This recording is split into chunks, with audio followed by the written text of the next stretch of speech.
आनंदं ब्रह्मन्ये स्वान्नं परमाद्भुतं तत्परं पितरौ वन्दे तदस्याख्यादिकीर्तनं हे राम राम रघुनन्दन राम राम हे श्याम श्याम रघुनन्दन श्याम श्याम श्रीराम श्याम शंकर राम श्याम श्रीराम राम शंकर राम राम योऽन्तः प्रविश्य मम वाचमिमां प्रसुप्तां सञ्जीवयत्यखिलशक्तिधरस्वधाम्ना अन्यास्तहस्तिकर्णश्रवणस्वदादि नमो भगवति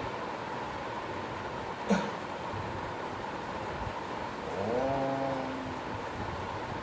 कस्तूरीलकल्ललाटपटले वक्षस्थले नागाग्रीवरमौक्तिकं करतले वेणुकरे कङ्कणं चरवाङ्गी हरिचन्दनं श्रीकुन्दं तेजमुत्पावन् गोपश्रीपरिवेशितो वेति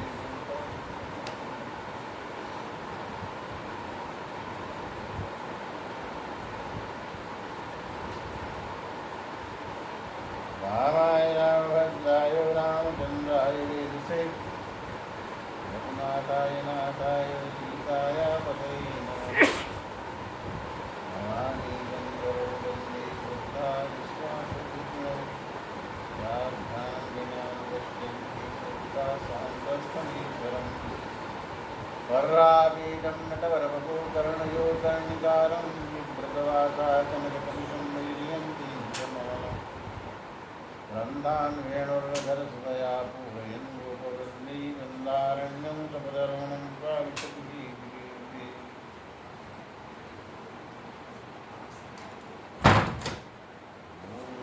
ललितबलधामं वेणुशैलाभिदेहं धन्यमनिकितानं ज्ञानिनां भद्रकर्ण्यं सकलगुणनिधानं वानराणामधीशं रघुपतिप्रियभक्तं वादिजातं नमामि सीताराम शरणं राधाश्याम शरणं मम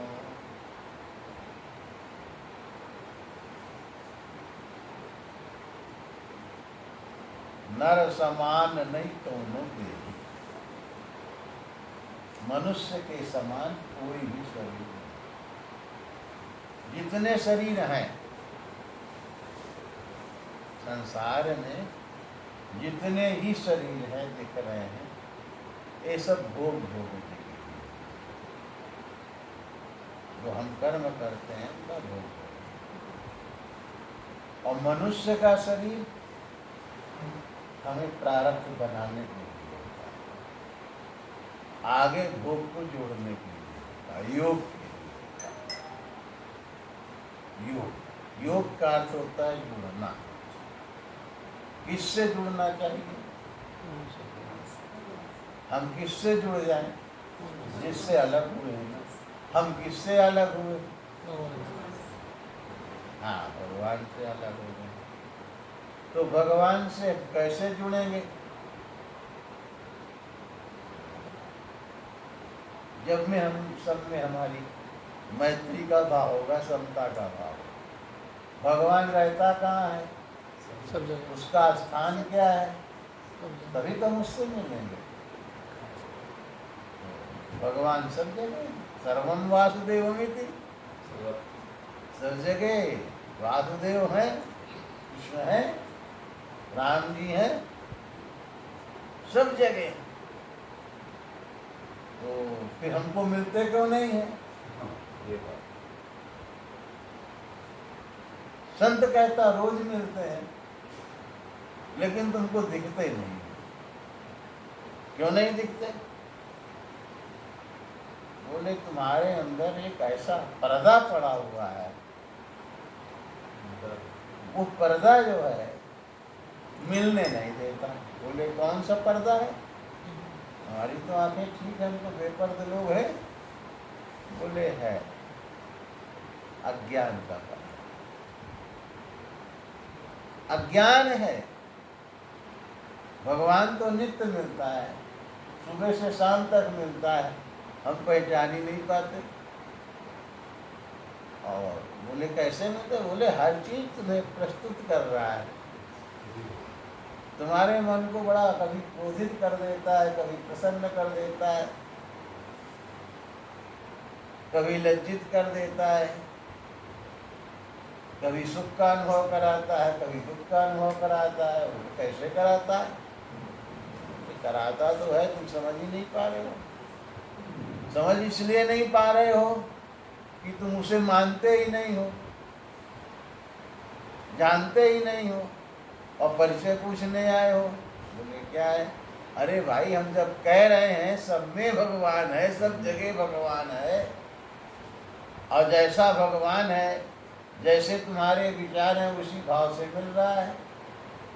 जब तुमको क्रोध आता है तो दुश्मन रूप में सामने मिल रहा है, जब तुम्हें प्रेम आता है प्रेमी रूप में मिल रहा है, जब तुम्हें लोभ आता है तो महालोभी बन जाता है, जब तुम उसको बेवकूफ़ तो वो तुमको बेवकूफ़ समझता है।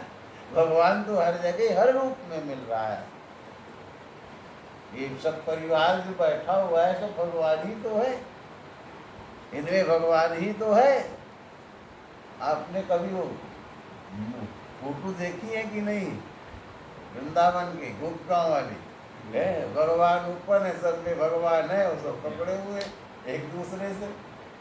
तो ऐसे परमात्मा सब में है, लेकिन हमें दिख नहीं रहा। तो ये संसारी भगवान जो है, भगवान जैसे हम हैं ऐसे भगवान है। और जब विश्वास हो जाता है तो प्रकट हो जाता है। हमने पहले दिन सुनाया था, जब हिरण्यकश्यप को विश्वास हो गया कि प्रहलाद को भगवान खंभे में छिपाए हुए तो उनकी तलवार फेंकी और मुष्टिका यानी मुक्का मारा था खंभे में, तो भगवान वही प्रकट हो गया था। क्योंकि उसको ये विश्वास हो गया, बार बार इसकी रक्षा कर रहा है, वो है तो यही कहीं, तो हो सकता है कह रहा है खंभे में है और मुझे नहीं दिखाई दे रहा है, छिपा हुआ है, सामने नहीं आ सकता, बड़ा डरता है मुझसे, तो मैं अब खंभे में है तो खंभे ही तोड़ दूं तो ये समाप्त हो जाएगा। ये उसका विचार है। अरे जो परमात्मा घट घट का वासी है, सब जगह रहता है, सबसे श्रेष्ठ बलवान है, उसे कोई मार सकता है? वो स्वयं मर जाएगा। लेकिन भगवान तो भगवान है, परमात्मा तो परमात्मा है, सर्वसामर्थ्यमान है, सब में है, तो प्रकट हो गया।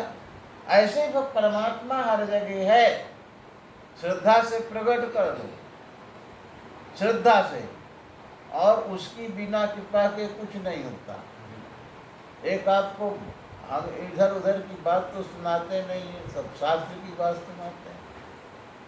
यक्ष संवाद है, यक्षासुर भगवान यक्ष रूप में अवतार लिया। कब लिया? जब देवासुर संग्राम हुआ। देवासुर संग्राम में देवताओं ने असुरों पर विजय प्राप्त कर ली और उत्सव मना रहे थे। और खूब जब उत्सव मनाया जाता है तो कैसे मनाया जाता है? सोमरस पिए हुए थे, सब नशे में चूर थे। जब नशे में चूर थे और सब अपनी अपनी वाहवाही बघार रहे थे, कह रहे थे, उसी समय भगवान ने सोचा ये तो अहंकार में आ रहे हैं, और अहंकार जो है ये अच्छी बात नहीं है। अहंकार बढ़ जाएगा तो ये भी वैसे हो जाएंगे, ये भी असुर बन जाएंगे। भाई असुर बनने में कोई देर नहीं लगती, देवता बनने में देर नहीं लगती। और भगवान की कृपा हो जाए तो असुर देवता बन जाता है, देवता असुर बन जाता है। समान उदाहरण है। असुर, आपने नाम सुना, बलि को भगवान ने छला था, और बलि को छला नहीं, भगवान खुद ही छल गए। कैसे छल गए?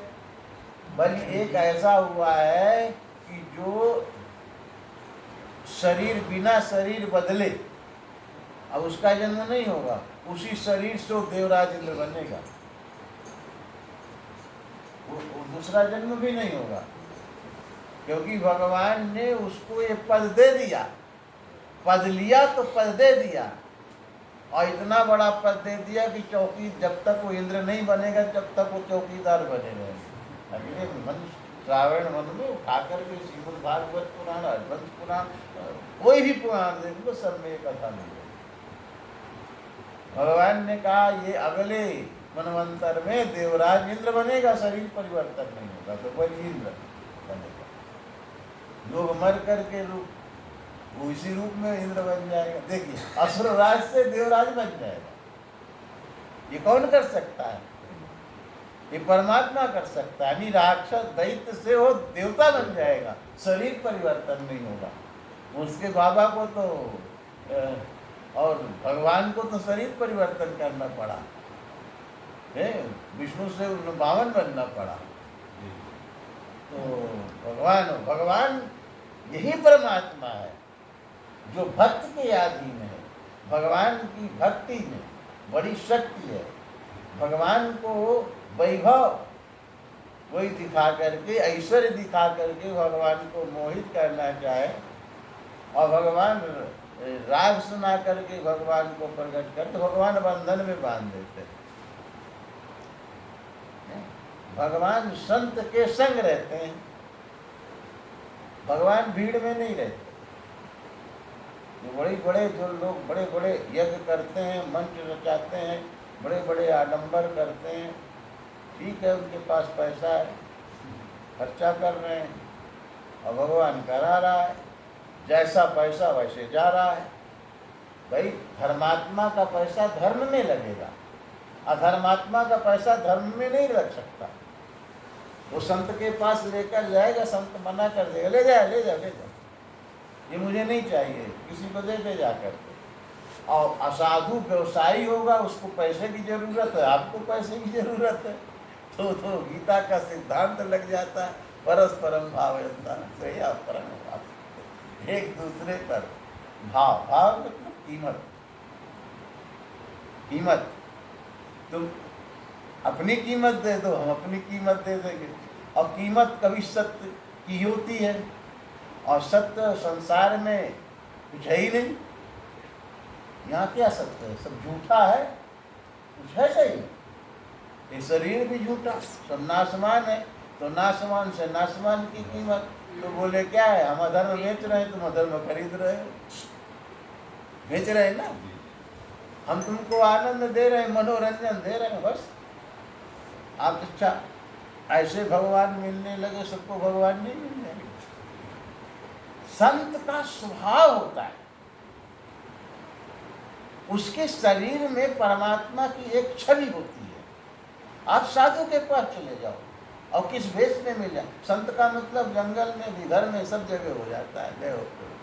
संत हर जगह रहता है और उसका स्वभाव होता है, प्रभु उसके पास रहता है, तो उससे जो विकिरण होता है, उसकी जो रेज निकलती है, उसकी जो ऊष्मा निकलती है, वो आपके अनेक जन्मों के पापों को आपसे आप दूर करेगा।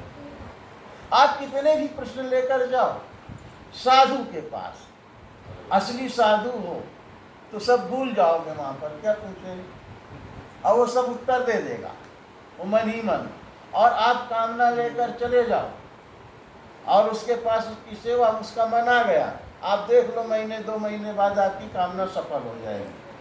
और जहाँ संदेह लेकर गए, अगर उसको माया में फांसना है तो वो अपने से दूर भी कर देगा।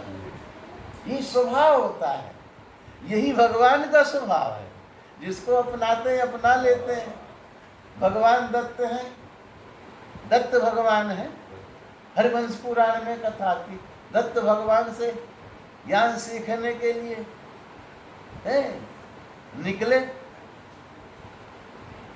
और ज्ञान भगवान दत्त भगवान जो है बहुत बड़े, दत्त को बताया ना, कथा सुनी थी पर अनसुईया जी की, अनसुईया जी के पुत्र हैं दत्त, है दत्त भगवान। दत्त का मतलब, हाँ, भगवान अनसुईया जी के 3 पुत्र पैदा हुए थे ना, दत्तात्रेय, हम दत्तात्रेय को दत्त कहते हैं।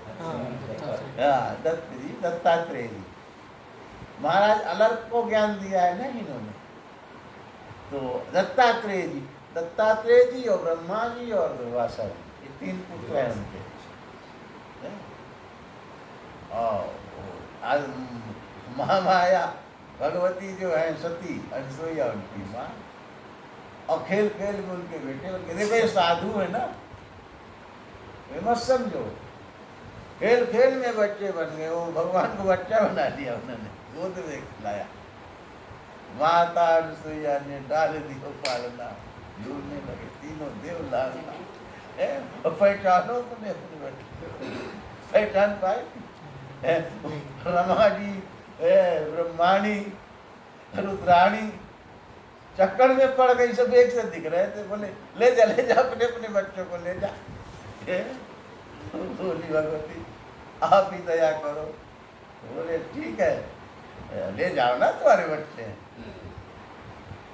तो भगवान की एक निर्मल लीला है। तो भगवान को बेवकूफ बनाने आए थे।